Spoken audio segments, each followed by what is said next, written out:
Yeah, I have to go live twice. Check, check, 1, 2, 3. I got some audio. Well, it should be coming up here.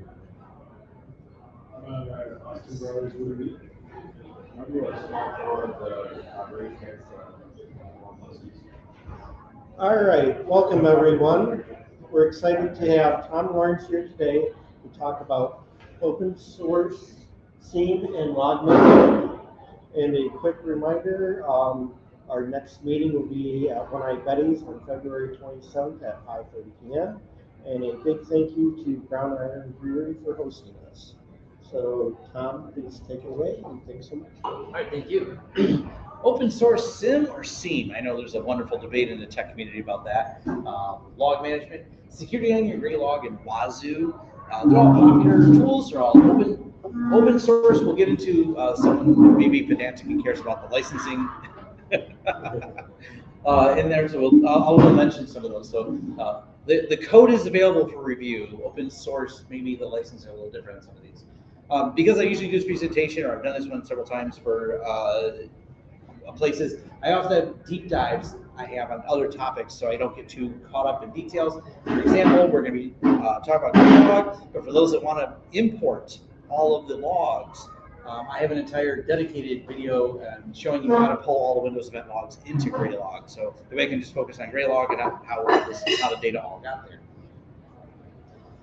In terms of pulling in the logs, and this kind of goes across all the different tools I'm going to talk about. Sysmon is going to be the tool of choice to load. I think most of you guys are going to know that. And then I use the NXLog Community Edition to parse that and put that in there as part of the tooling. And then I use Sysmon Modular to configure those repositories and customize it in there. So kind of, just the basic for exporting logs and getting into a format that any of these tools are going to be able to use. These are a great place to start. All open source, all free. I use the Default Plus. Is I believe the one I'm using right now. It's nice because it does some alignment with some of the security frameworks as well. So it's not just pulling in the event logs, it'll pull in what those event logs mean and what security frameworks they tie to, which of course, as you import all these logs into any of this stuff, that's handy information to have. Also for configuring Graylog, I have read their documentation and I've been slowly improving it because as open source projects go, documentation is not wonderful. But I have my own Docker Compose that I keep up to date. So if anyone wants to pull it, I have a couple different methodologies, and I always, as they've rolled versions, I've kept it quite up to date for setting up Graylog and making it way easier than the convoluted instructions that they have. Now, Graylog Open is what they're doing. It is open code, but because of weird licensing rules, I forget which license they're putting under now. It's not your standard GNU license, but it's free for you to use. It's just not free for you to host and then resell to others. That's why they changed the license restrictions. This is why some people say, well, it's not real open source because you can't just resell and host it. But what happened is Graylog makes their money reselling this, and they changed their license because they realized Amazon was undercutting them. This is the same thing that happened with Elastic and several other companies. They all follow these different licensing rules, including Mongo, because Amazon is undercutting them too much, and that's how they fund these open source projects. And by the way, Amazon doesn't bother donating money back to them when they do it. They just, do Amazon things. Now, comparing plans, the free open edition is awesome, but they do offer a couple enhancements on there. Specifically, Graylog is technically logging first with SIEM bolted on, and you can do all the SIEM functions, but they will enrich it with all their enhanced speeds if you buy it. So that is kind of their one of their other upsells is if you want to actually do it as a full-blown security SIEM stack, they will do all the enrichment and a bunch of tooling. You can do it all manually. They just have a bunch of stuff that they kind of give you with it if you buy the enterprise one. But the cool thing is you can do all of the open. And I got a deep dive on how to set up like all the Docker stuff and all the backend if you want to run it as your own application. I also cover in that video storing the logs locally in the VM. Fun if you're doing it in a home lab, but if you actually want to use this in a commercial environment, please mount it on something. Please don't make 8 terabyte, 10 terabyte VMs because then you call me and you need consulting to figure out how this system is going to perform better. And the answer is please move that to somewhere better, like an NFS share. I also have the custom, and this is actually a You're in a Blumera shirt today. My friends at Blumera give away a config file for NXLog and things like that. And I have some of that in there. The cool thing about Glimera is because they're both, all these different tools are open source and they have them. They're also participating in the community. I don't know if Amanda Berlin has ever smoked it. Some of you may know. Has she ever spoken to MISEC or? She hasn't spoken, but okay. She's been. Yeah, she's their detection engineer, and she's quite big in the hacker community, and so she writes a lot of this, and they give it away for free on their GitHub. I pulled it into mine just to customize it specifically for there, but it's kind of nice. They have a lot of tooling in there, so I reference them because, hey, I love people that give it away on their GitHub like that. So this is what Graylog actually looks like. Once you're in there, it has a very similar feel to other tools you use. They used to run on the Elastic Stack, and they kind of put some tooling around it. MongoDB is what they use for the configuration and settings inside of Graylog, and then all of the other stuff has been flipped over to, as the license changes, OpenSearch on the back end. So it'll ingest all the data. It will give you a really basic level of statistics for just how much data come in from any of the inputs that you build. The number of inputs is wild. Like, it's got not just syslog, but Gelf extensions and a dozen other options. It will do also NetFlow data, so you can pull in all these different logs and put them in one place. Granular controls of how you ingest the data, controls along how your retention is for any particular source. And it's got a nice little graphic thing, so you can do all kinds of charts and build statistics off of there for all the filtering of any of the data. It's really an extensive system for being fully open source. It's kind of my source of truth in my network for all the things that are going on. I just dump everything in a Graylog and say I can find it from there and pivot around when I'm looking for data. It also has notifications built in, so you can do email notices, you can do Slack notices. They got a couple other ones in there. You can just do webhooks if you want. It's kind of nice though, because you can build alerts off there. For example, I had anytime someone logs in via SSH, it automatically kicks off an alert. It sends me a notice in Slack to let me know who logged in SSH where on any one of my critical systems. And if it wasn't me, I just went to a panic. But we also use it to parse our VPN. So as anyone logs into VPN, it correlates all their IPs, puts her in there, and it drops it to a Slack channel, let the whole log of just like, hey, Tom logged in on the remote VPN from this IP address, and dumps it in as a Slack message, really basic. They give you a lot of formatting on it. It's not too hard to figure out when you're setting up the notices. When you're doing the search, there's two different ways you can take in data. You can do completely unstructured data or structured data. And you can cohabitate these at the same time. If you dump logs to it, it doesn't have a parser for it. It just becomes unstructured data, but you can do text searches on there. It supports regex and grok patterns, and wonderfully, ChatGPT and Google's system both know how to write stuff for Graylog. So you can write all your parsers in there, and it's really nice because you can even do extended parsers, like chaining them together. And I learned that because Unify is a popular product that does it. It was written by people who don't understand security in terms of what should be in logs and what shouldn't. Their answer is everything should be in logs, and they send logs to the same syslog port. They'll send you some JSON logs, and then they'll send you standard logs, and then they'll send you also administrative notices all in there. Cool thing is you can do stage parsing inside of here. So first it can look at what's coming in and then route it to the parser that it needs, and then land it in one single data store, but parse it based on what it's seen in the header to determine what type of log it is. So I actually like that they have that. That's hard to figure out, but it was not too hard for ChatGPT to figure out. So I put those parsers available on my GitHub. You'll find in the community forums a lot of people who go in, well, we had to parse this craziness that are coming out of this particular server and build alerts on it, so it's nice. But because you can also do the unstructured, just search for strings of text. If you only parse the things you care about, but you collect everything, you can tell it not to throw that away and parse it as well. A little bit closer look at what parse data looks like. It's going to say, we said destination IP, destination port, facility, as in how it came out of syslog. So it gives us good details on there. Being able to figure it out. This is an alert that came out of Saracata, I think. Yeah, because it says ET. That's from the ET open rules in Saracata. So it had the user agent. So I wrote a parser for that. It makes it easy to follow through. This is being dumped out of pfSense, actually. So you can build some on there. But the problem with Graylog, of course, when it comes to SIEM or security monitoring, is it only brings in data. Outside of those webhooks, it's not really like your best alerting platform for SIEM. It's more focused on logging, but you can build some of your tooling around it and say, here's these notices. You can do some of the threat hunting and research on it. But there are some limitations to the tool. But I think it's a good starting point if you're getting into open source log management. Security Onion, on the other hand, this is much higher level of complexity to set up. There's not just a Docker container. I think the download is like 9 gigs or something like that. It's big, but the extensibility of it is pretty amazing. So Doug Burke and his team have been working on Security Onion for a very long time. It's open source. I can't remember what they're using for the build server. I think it's SaltStack. They have on the back end, it's wild just how it will build this out. But when you go through the questions in the setup, they want to know if you want to build a standalone server, which will set up Suricata, Zeek, and is it called Stroka? I don't know how to say it. Yeah. But yeah, Elastic Agent, Logstash, Redis, Logstash, and it'll build all this in a standalone server. Or if you go through the more advanced setup, you can load each one of the nodes. So you have your forward nodes, which are going to do some of the parsing.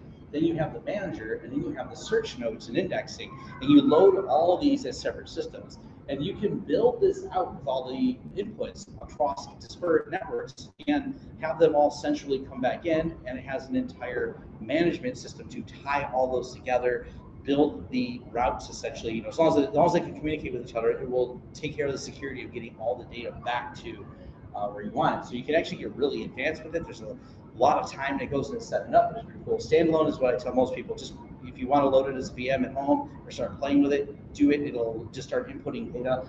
They actually have a cool mode too for a whole demo mode where just load up fake data and makes it kind of fun. You can just play with it without even ingesting. You can also just import PCAP files right from the command line. So you can just say, I just have a PCAP file. I don't feel like setting up anything else, and pull it in, and away you go. Now, getting started with it, when you load it, they have a pretty decent dashboard. They have a whole series of videos on their YouTube channel where they teach you how to do things. They go through threat hunting scenarios with the tool. So I actually appreciate that they've been doing it. I've also taken the time to do a pretty good video where I dive deep into it to show people at least how to get started with it.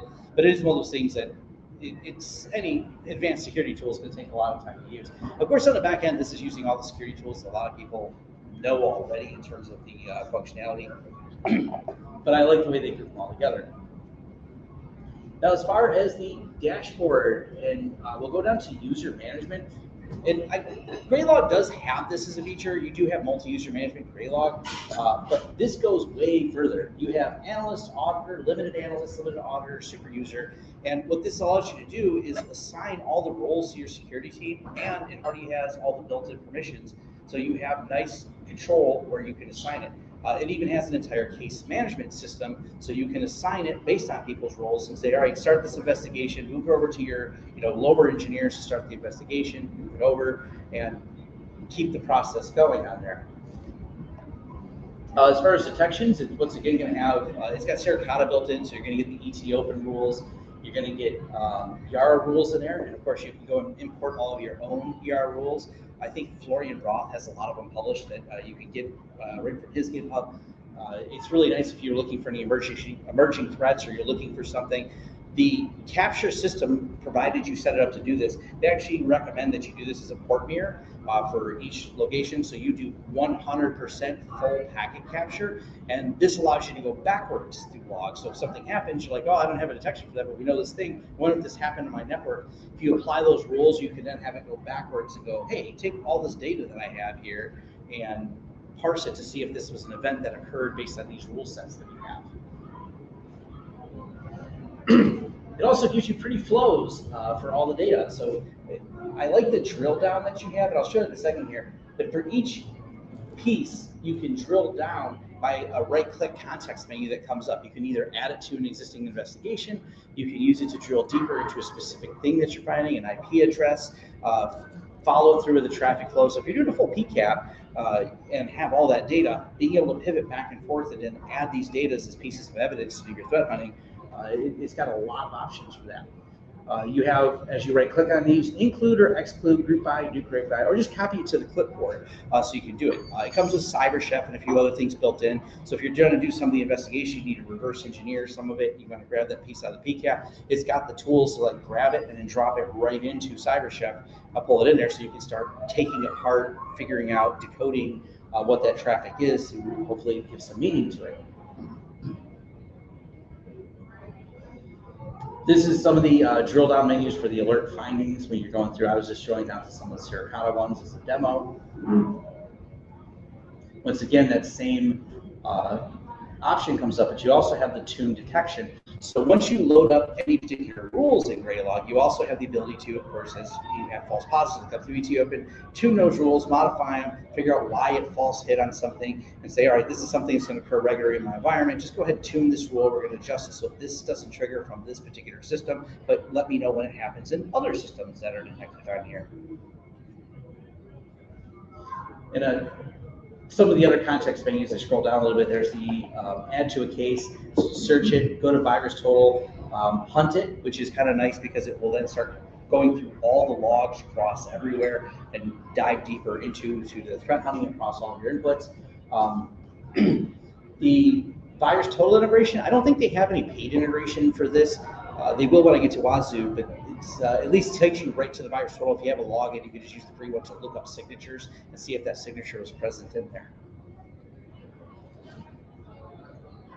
Once again, this is just showing some CyberChef stuff. I'm sure all of you know that, so I won't talk too much about that.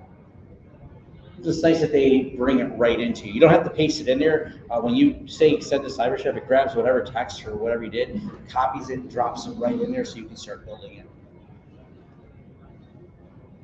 When you set up a new investigation, it lets you build cases.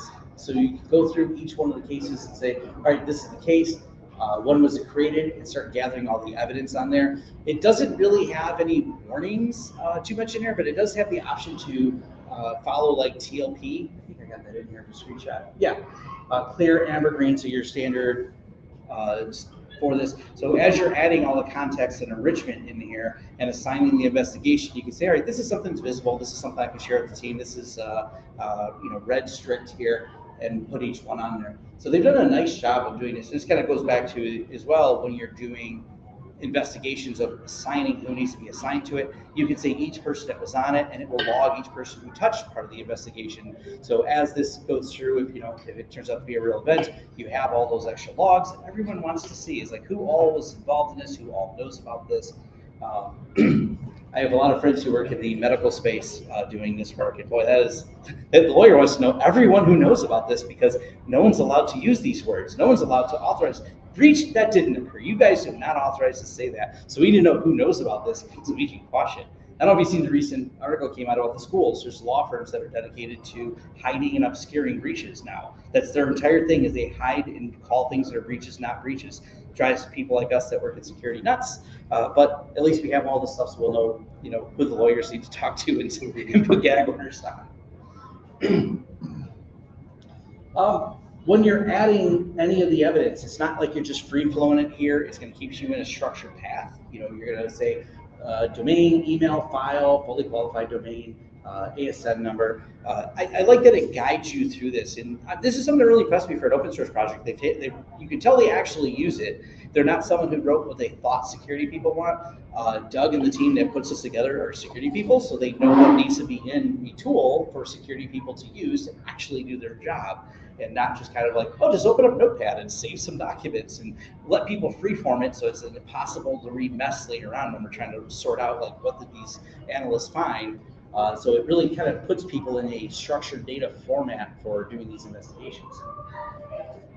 But back to Security Onion only brings in data. One of the challenges is they're using, I can't remember the name of it. They used to use OSEC and they moved off of it. But it, once again, brings all the data in, and Security is a great investing tool, but it doesn't really have that two-way communication. It doesn't really let you do anything action-wise. It's all event-driven that you found, it's PCAPs that you found, but it doesn't let you do anything to the host or endpoint. They have some tooling, but it's pretty weak for doing that. for when you want to go like, hey, I lock that system down, isolate it, actually do something actionable on this. I mean, granted, you have the knowledge, but you're going to be relying very much on third party on them. And that's where Wazoo comes in. And that's why I saved this one, which is a little different, but Wazoo has been around for a minute. Any of you familiar with OSEC? So, are you familiar with Wazoo? Probably too. So OSEC's been around for a very, very long time. And OSEC was always a really tricky thing to learn how to use. I learned how to use it forever ago, and then just managing it was always hard. Wazoo kind of sits on top of that. So they're still using some of the OSEC tools on the back end, which don't just give you controls in terms of ingesting data. It goes a lot further where there can be actions set. When something happens, lock this down. When it sees this, don't let this happen again. Someone's trying to brute force SSH, we're going to stop that. Someone's going to hit this service with a weird request on Apache, go ahead and lock that down, because it can hook into all the different Linux services, but it also extends into Windows services as well. So OSEC is cross-platform. I can't remember if they have a Mac client, but I know they support Windows and Linux. There's a Mac one too. Okay, it's a Mac one. Okay, I thought there might be. So Wazoo is a lot more extensive in terms of it's not just that little piece; it's like all the other components on it. Yeah, we go. Now, they do have some nice quick start guides. I'm impressed with how well they work. I mean, of course, we should always curl random packages and pipe them into our bash script, but if you want to examine what it's doing, it's open source, so you can look at it. If you want to set it up really quickly, copy pasta, random script from internet, and let it build. It does what it says it does. So I'm actually pretty happy with that in terms of like ease of use of first time setup. If you just want to poke at this, it works really well for that. I just did it. Just wait a second. What's that? It should be popped in here in a second. There you go. Okay, cool. Something updated? I just did it and I didn't look at the script at all. Just let it fly. Just let it fly. So we all do. I'm sure it's fine. They seem like reputable people. I like that Wazoo has. This is really helpful. They have a whole lot of these recipes and guides, blocking a no malicious actor, file integrity monitoring, detecting a brute force attack, proof of concept. So much helpful because you get these tools, and this is where Securian has been trying to get more documentation, trying to do some more explainers, and they got some videos and things like that. But Wazoo giving you these really nice like written guides and walkthroughs are nice because you can now play through a scenario, set it up, go through the steps of how it would happen in their system, and get a better understanding of how it works. Of course, this gives you that much better understanding of using the tool itself. So the way Wazoo works is you have the dashboard here, you have kind of the rules it found at a low severity, medium severity, high severity, etc. Active agents on there. You can do configuration assessments, malware, all the little details, and it all starts here. It's a pretty simple to use dashboard. I don't remember why they don't have dark mode on the main dashboard, but they do on the other side. That bothered me. I think that sounded like a request on there. I know those are like things like I got to stare at this a lot. Dark mode, guys. But when I drill down, I can get to dark mode, and their documentation's in dark mode. So details.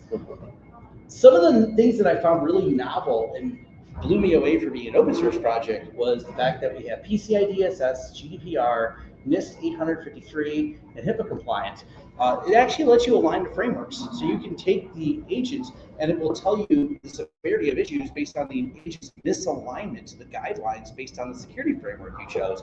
So you load the Wazoo has a installer that's going to go on all the different devices, and as I noted, it supports Mac as well, but your Windows Linux devices, and then you can start getting the best practices and baseline compliances. And but what does that really mean? Of course, which compliance are you tied to? And they let you choose these different frameworks, or you can apply them all, so you can figure out where you're applied to. Now, what's also interesting is all the cloud connectors they have. So your enrichment sources aren't just local machines. You can also tie it into your Office 365 Google Cloud. You can have it talk to your Docker agents that are running. You can tie it to GitHub. So if you have your CI/CD pipeline, you can build that into there. And so you can see if certain things are set certain ways with the GitHub. You can also tie it to your AWS install. So once again, I'm getting my baseline compliance for what's going on-prem, what's going on at agent level, and what's going on in some of my cloud connectors, and then you can start cross-referencing all that data. Now, one thing about it is we came back to documentation here because as much as I like interfaces for things, it's kind of interesting how you integrate them. You're probably going, oh, cool, I can integrate my Google or my Office or any of those. You sure can. All you got to do is build this OSEC XML config file. Everything on there for configuration, they just don't seem to do a lot in the UI for configuration. They do it for discovery, they do it for some of the research part, but for all your configs, you always just go back to wherever you install Wazoo. It does have ways to do like distributed installs, but there's this especially large var/osec/OSEC compile, and that's where you start feeding all the data. That's where you're going to put your API keys, where you're going to put your Google Cloud connectors. It's actually kind of nice. I prefer, I'm someone who likes XML for config, maybe all of you are. I just know for some end users like, but I want to do it all in a web UI, a copy and pasta. I don't know, I'm happy to break out Vim and do this because it feels like very easy to set up. It's also a nice repeatable build at that point because if I started this in a demo mode, I can now just copy and paste those sections of XML and paste them into my main config, and I feel comfortable doing that. It does support Suricata, and it does kind of weird how they do it because they have you install Suricata on the machine that's running it. It doesn't install that by default. So you have to add, at least I didn't when I tried it, you just had to do it manually. But once again, you would go through and add all the Suricata rules and do the config through the OSEC setup, and they have guides on how to do this. So it wasn't too painful to get going, but I thought it was odd that it was all manual. And of course, by default, you're going to get the free ET Open rules. You can subscribe to other rules. They're very excited about that next door. Same thing with the Yara. It does support Yara, but it's not initially exposed. I don't think that's exposed in the UI when I first set it up. But if you want those extra detection rules, same thing. You're going to go down, you're going to grab, pull down all the Yara rules, set that up on the back end, and it becomes part of the Wazoo for everything else. Their user manual is where I'm pulling all this from. And if you didn't notice, I'm not even covering all of it. I will admit their whole user manual is just really good. Like they've taken the time to put together good documentation. Where Security Union decided to do everything in videos, like walkthroughs, they actually put together a lot of security documentation that you can copy paste a ton of this, and other than dropping an API tags, it works. This is a cool idea, but also you realize there's limitation very quickly on it. They have VirusTotal integration, but I didn't know you could get a free VirusTotal API, but they rate limit it to like 5 requests or something like that. I've seen a lot of YouTubers and stuff that's what kind of got my attention of this, trying to say, you can replace all your security on it. I'm like, not really, because you have to pretty much pay for any one of these services to actually make this functional. This was a big part of it that I've seen a lot of people talk about, was you can tie it to VirusTotal, but the limitations on file lookups are so low with the free API. I would consider it like, it's a cool demo. It's great for a YouTube video, but if you actually want to even use this in your home lab, you're going to make so many API requests to this that you break it. But it's not incredibly expensive, but there are some costs associated with it for those some of the integrations on there. Just something I always like to remind people to take into consideration on that. Okay, yeah, you know what? Because it's been a while since I did this. It doesn't have Mac OS, you're right, and they have Intel and Apple Silicon. Because when you're deploying agents, the system itself has an agent builder tool where you download the agents, you put the settings in there. It's going to have a certificate that it loads with it, so you'll have a secure connection. So you want your Wazoo server accessible on wherever your agents are. You could make it publicly accessible. Probably more ideal is corporate network and all the devices on that corporate network. But they seem to be confident using SSL encryption that you made this just publicly listening, that it should work. I would just prefer to keep everything behind a VPN or on a corporate network. Run the following commands, download the agent. I do like that they give you, and I was not doing this with fully qualified domains, I was running this internally. They give you the command to run in PowerShell or Linux or Mac OS to run this. So it's standard PowerShell vote command. It'll identify your server, pull it right from your server, grab that agent, install, do the stuff, do the configuration for you. They made this pretty pain-free for deployments on getting an agent set up.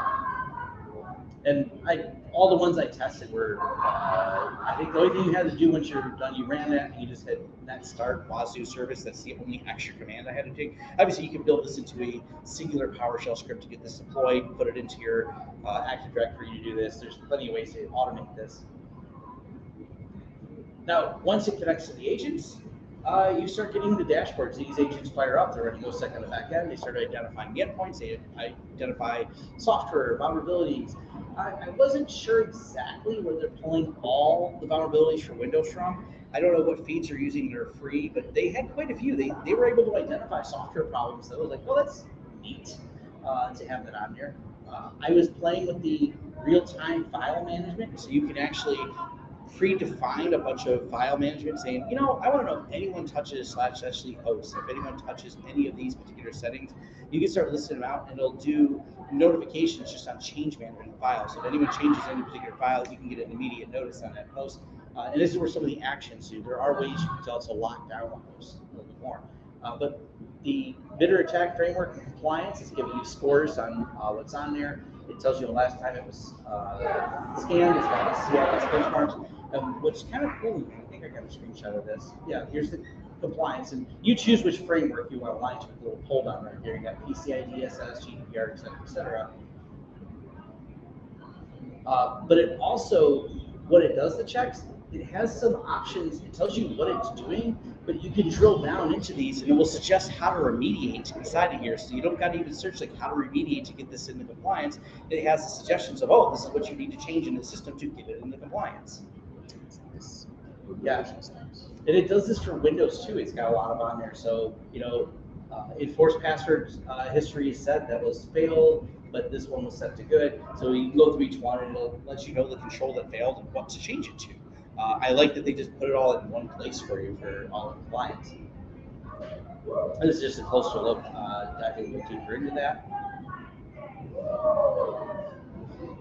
Yeah, and this is what it actually looks like. The rationale, the longer password, the higher likelihood. Like they give you, not just remediation, they tell you why you should remediate it.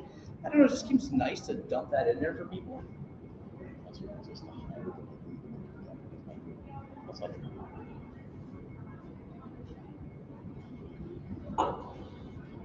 I always welcome more information being accessible so I don't have to Google everything. Sorry. That's right.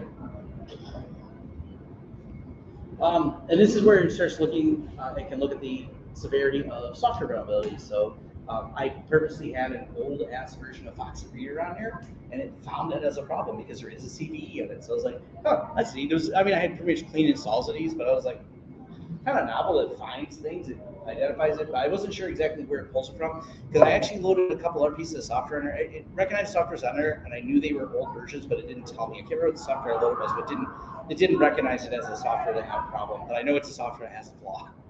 So it may, I will admit that part seemed to be a little bit incomplete when I was testing on it. Data management is not bad. They give you a lot of details. They're pulling all the logs from essentially similar to syslog logs for your Linux systems. They're going to have the Windows event logs pulled into here.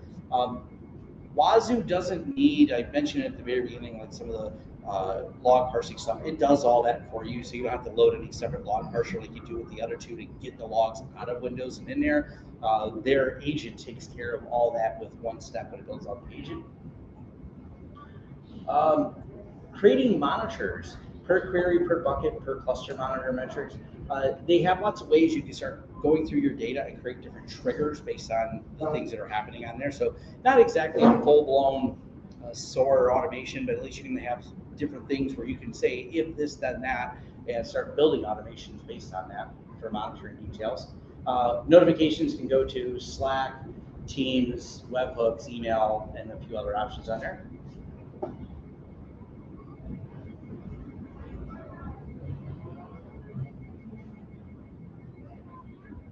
It does have full multi-user management, but it doesn't seem to be very granular about, like, it has some roles, but I don't think they're as granular as they were in Security Onion. They just had some of the basic roles in there. Now, this was a neat feature as well. So if you were to follow that curl command at the very beginning and say just rip through, get this installed, but you didn't feel like setting up some systems, you can sit this sample data and it will install it. It's already installed, so it says remove data. It's kind of a cool feature. So if you just want to know what it looks like, you run the curl command, you get it spin up, you can hit install sample data, and it gives you lots of data to play with. And when you're done, you can remove all the sample data without reloading it. Yeah, I know. That's a nice feature. So hit remove all sample data. And now I want to actually play with it. So I know what it should look like, and I can go backwards and start installing it. They thought of us people who want to play with this at home before we actually deploy this in any production environment. So yeah, this was. By the way, I didn't find this page until after I built a lot of sample data. This should have been the first slide, but it wasn't for me, so it's not for you either. So, it was definitely a fun thing to learn now. Now, one thing I talk about is for any of these is you need to install so much storage for them. This is a storage server we built for one of our clients. I was just kind of give people a heads up. As much fun as this is to run, when you start really putting all the logs, or I built some security onion systems, you got to start thinking about storage in hundreds of terabytes as you start thinking about doing the full PCAP. I don't think there's any way in Wazoo to do a full PCAP, but any of these tools you play with, once you really start collecting the logs, really consider that from your architectural design of how you do this, where you're going to put it, how you're going to manage it, what those retention policies are. It's one of those things whenever you're in part of a team that's going to say, hey, we want to up the level of security at this company, please raise your hand if no one talks about just how expensive the storage is for any of this. By the way, that's 1.3 petabytes we installed for a client right there. It wasn't for log storage, it's for some other stupid stuff they're doing. What does it sound like with all those disks spin on? So the coolest thing isn't actually when the disks spin up. That's cool. It has a stagger tool for spinning them up because that way it doesn't overload the power supply. Yeah. But when you're doing a test and you built them all and we use some ZFS on these ones, there's this chunks. When you do a search, it chunks them all at the same time, and the bench this is sitting on shakes exactly this weird. It makes this. It's like a heartbeat because we're moving data. It goes runk, runk when it does the commits, and you just hear it. You're like, what is that noise? They can hear it in the other room. They're like, what is going on in the lab? What's making that weird noise? Like, oh, it's just a techno song called "Spinning Hard Drives Being Tested." Yeah, these are 45 drive servers. You haven't seen it. They're pretty fun. This is also a 45 drive server. This is a story. If you look up Beernator, you'll find me and my friend Jeff. We went to their place and said, you know what, could you build a beer refrigerator out of one of your rack mount servers? And they said, yes, we'll call it the Beernator. Because they call the Storinator what they call their storage servers. So they made the Beernator. Yes, it does refrigerate beer. So And condensation. Yeah, it happens. All right. It's fun. It's a thing. Who doesn't want a rack-mounted beer fridge? It seems appropriate, especially if you work in security. But that's all I got for the open source security tools. They're kind of fun. I play with all these. They're definitely great ways to get started. If you guys are in security, but if you want to run something at home, all those tools are free. They're great for sharpening your skills or just giving you a better understanding of what's going on. I mean, don't get me wrong, QRadar and all that fun stuff is amazing, but this is all free. Any questions I can answer? Or?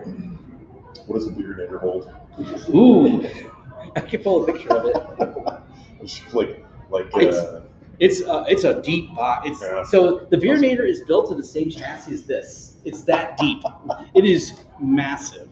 And it pulls out. We put it on rails and everything. It's in my friend's rack. Lid or something? Yeah, and then we put a lid that lifts up on it so you can grab your beer. And it's using we still are in Gen 1 of this product idea, so it uses one of those, we took apart a mini fridge, it uses those Peltier junctions to cool it, like the tiny fridges do. So those are lining the sides of it, which are not the most efficient. I'm gonna say it's thirsty for power. Yeah, it's thirsty for power. It's not great, but it's cool that it exists. This is Gen 1 idea. There's, the whole story of how that came to be, which is kind of fun. So my friends at 45 Drives do custom manufacturing of large scale. You ever heard of Backblaze? So Backblaze is how a lot of people recognize those boxes. They're storage pods from Backblaze. They are the engineering firm that built the physical hardware for Backblaze. Backblaze built the software. But so many people when Backblaze was starting doing all the public drive information, people go, hey, can I have one of those 60 drive servers? And they said, we don't make them, we don't sell them, but this company makes them for us. So that company that makes them is 45 Drives, so you can buy them directly now, which is kind of cool. I'm just looking at this thing. Is the hardware, or is, what do I want to ask? What backplane essentially is in the bottom of that You got two, so well, the part that's covered is where the motherboard is. Yeah. You got two LSI controllers, Okay. and the back plane is completely custom by 45 drives to fit that, including the way they do the staggered, but Okay. custom, but fully open source. These are toolless cases, and you kind of get the hints, but the edges right there looks like it might be a piece of plastic. Yeah. It is 3D printed. They give away all the designs, so they 3D print all the holders for these. They have just rows and rows of 3D printers. And they will customize it because they actually have versions of this that do smaller 2.5-inch drives as well, so you can get even higher drive densities.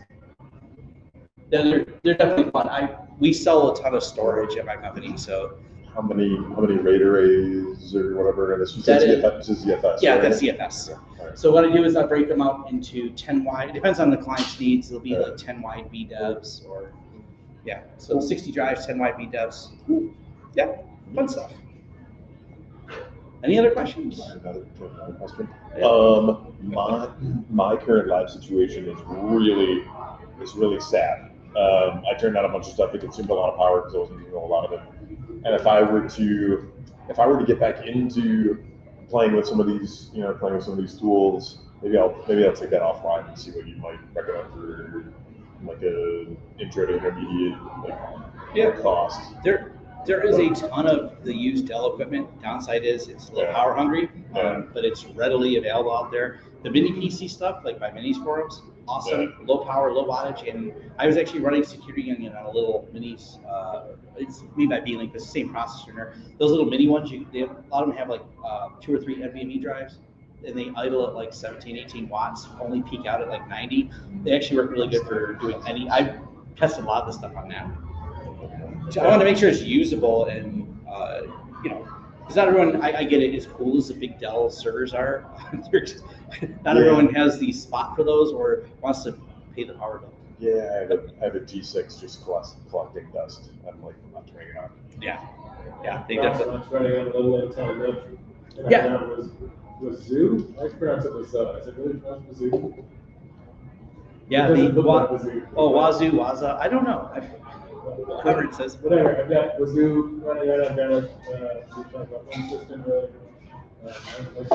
still mostly idle, right? I've got multiple VMs all running. Yeah. This little tiny low power box. The recommendations, Security Onion has like solid recommendations.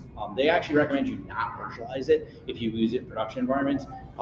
They have some really, they recommend some high-end hardware with it with tons of memory, but that is completely if you're running it in a full PCAP mode.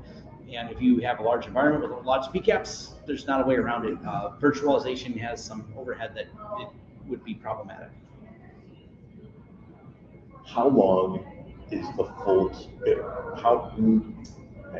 How long do most implementations of full PCAP capture? How long do they actually keep them before they rotate off and then override or whatever? What's the duration of what word am I looking for? Retention policy. There you go, retention. Yeah. Retention. So how long is the usual retention Yeah, policy for full PCAP? I believe I was impressed with that my friend's company keeps it for 90 days because I can't remember exactly, but I think it's 3 petabytes of data that rotates out. They're using QRadar, and it's extensive because a big part of their internal data center is just keeping that. That's just like a big piece of what they have to do to be able to reverse things and look up in the history. Do they see more than normal hardware, like drive failure, because of all of that, or is it no different than anything else? Yeah. I just wonder, saturating them all, and then pouring it on all those drives. Yeah, because the clients we're selling these to is in the automotive space around here. They use it to collect engineering data, so they're hammering these things. Okay. And we haven't seen any failures out of them. It seems to be that the drives, especially when you get to the enterprise class drives, they seem to last a long time anymore. I don't see near as many failures in drives as I used to. I remember that always a big thing was always replace the drive here, replace the drive there. It seems like the newer drives, if there's a failure, there's usually a bunch of them because there's a bad batch of drives or a problem with the system. But overall, very few failures. I was just looking at one of my systems because the drives have reached almost 5 years of usage, and in our lab we have around 200 terabytes. We've only had one drive fail. And we're not doing too much in the lab stuff, but it backs up. We use Veeam to have extra copies of all of our data for all of our clients on there, just an extra backup, because we have one backup at our data center, and we said, we're gonna back up an extra copy here. Hasn't destroyed the drives at all. And then are these implementations typically carrying like extra boards to reattach all those drives if those? Or is it kind of like you drop a chunk of drives before you replace the with that? Yeah, I've never had any backplanes go okay. bad. I'm just curious. Yeah, the backplanes are. We've had them be flaky on day one, like when we were installing it. Right. We just say, well, rather than risk it, if one of them's being goofy, Some of that. we just swap it because it's not worth it. And they'll just send them to us. Yeah, we've rarely had bad backplanes. Right. As you can probably tell, I've had a lot of hardware failure in my past, but Oh yeah. There's certainly been plenty of hardware failure in my life. I've been working in tech long enough. I will say tech seems much more reliable today than it's ever. All our problems are software now. We solved the hardware; it doesn't fail near as much. But software, that's an entire disaster of its own.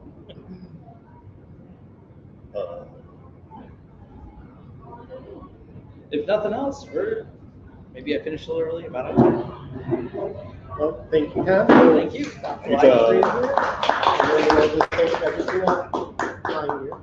Once again, thank Brown Iron Brewery for hosting us, Tom for presenting, and everyone have a great night.